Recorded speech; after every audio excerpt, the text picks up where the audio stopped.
O dada ng mga yan. Anong mga negosyo mo tsaka mga business mo? Bakit ang dami mong pera? Utoy, sa ngayon nag-uumpisa pa lang tayo mag-business. Alam mo, sa totoo lang, sa pagtatrabaho, hindi mo ito pukitain eh. Pero kinita ka ito dahil mahal ko ang trabaho ko. Basta ikaw lagi ka nag-iipon, tandaan mo. Bata, kamao. Wow! Patience, sipag, lakas ng katawan, mabibili mo to. Alam mo, nung una, sabi ko ito lang ang nabili ko. Ang late lang yan, nung una, sabi ko ito na yung pinaka-lab na lab ko. Siguro nasa worth 40,000 to, worth 40, kasi buo yan eh. Sabi ko, ang mahal.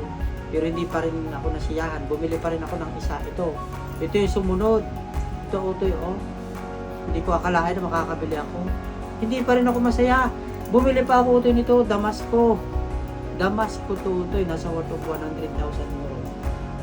Pero wag ka mag-alala, pamamana ko naman to sa inyo. Ito na yung kuya niya, oh, ayan, oh, pinakamalaki. Oh, hindi ko rin sasabihin yung presyo. Tingnan nyo sa SM kung magkano to, baka magulat kayo. Pinakamalaki ito. Paglaki mo, gayahin mo si daddy ah. Wow! Mag-iipon ka lagi. Invest your money. Mag-iipon, mahalin ang trabaho. Eh? Pag walang tiyaga, walang nilaga. Yan, pag walang tiyaga, walang nilaga. Salamat.